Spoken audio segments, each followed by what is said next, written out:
વિદ્યા મંદિર કેવું છે? ચાલો હું તમને કહું. જ્ઞાનરૂપી ગુરુજનોના અનુભવતાની વાણી સાંભળીએ છીએ. અવનવું શીખવતા બાળ સંવેદના, બાળ પ્રેરણા સ્ત્રોત અનુભવતા મારા શિક્ષકોની છત્રછાયાની ભૂખ મેળવીએ છીએ. પણ આ વિદ્યા મંદિરના માળી કોણ છે?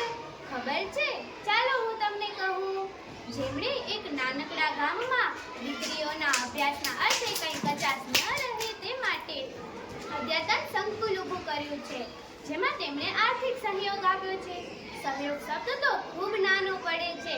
એમ કહી શકાય કે અમારી આ વિદ્યા મંદિરના જન્મદાતા છે અમારા સૌના વિશ્રામ બાપા. તો ચાલો મારી સાથે અમારા આ વિદ્યા મંદિરના દશાબ્દી મહોત્સવના સાક્ષી બની સફરના. આ છે અમારી સ્કૂલની લોબી, જેમાં સૌથી પ્રથમ આવે છે અમારી સરસ્વતી માતાનો ફોટો. કહેવામાં આવે છે કે શિક્ષિત લોકો પરિસ્થિતિ પ્રમાણે બદલાઈ શકે છે, પરંતુ અનુભવી લોકો પોતાના પ્રમાણે જ પરિસ્થિતિને બદલી શકે છે. આવા સકારાત્મક ગુણ ક્યાંથી ઉપજે છે?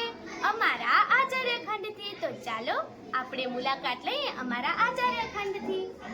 નમસ્તે, આ અમારી વિદ્યા મંદિરનો આચાર્ય ખંડ છે, જ્યાં અમારા આચાર્યશ્રી તેમજ શિક્ષકો દ્વારા વિદ્યાર્થીઓના ઘડતર માટેની અવનવી યોજનાઓ ઘડાય છે અને આખી શાળાનું સફળ સંચાલન થાય છે. તો ચાલો આજે હું તમને અમારા આચાર્ય બેનની મુલાકાત કરાવું. આ અમારી વિદ્યા મંદિરના આચાર્યશ્રી છે, જેનું નામ છે દ્રષ્ણાબેન સોની. આ છે અમારો પ્રાર્થના હોલ. અમે સૌ અહીંયા પ્રાર્થના કરીએ છીએ અને સાથે સાથે કેટલીક રજૂઆત કરીએ છીએ. તો ચાલો આપણે જોઈએ આપણા પ્રાર્થના હોલમાં શું થઈ રહ્યું છે.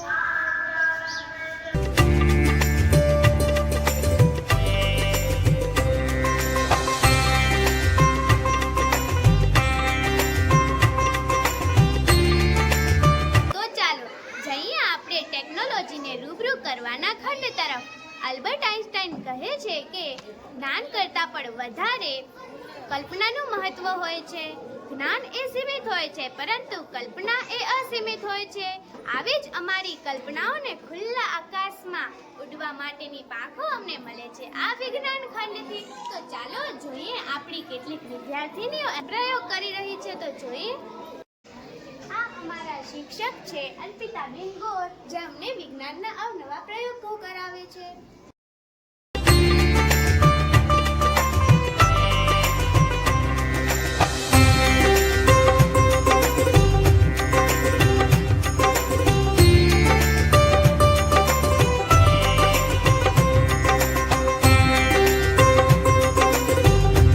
ધોરણ 8 નો આ અત્યંત વર્ગખંડ કે જેમાં અમારા ગુરુજી કોઈ ટોપિક ભણાવી રહ્યા છે ગુજરાતીનો. તો ચાલો આપણે જોઈએ. પેજ નંબર બરાબર ને, જેમાં આપણે જોયું કે કેવી રીતે ઢોલ નગારા વગાડી અને ગામ લોકોને પહેલાથી સાવધાન કરી દેવામાં. અમારા ગુરુજી જે અમને ગુજરાતી ભણાવે છે તેમનું નામ છે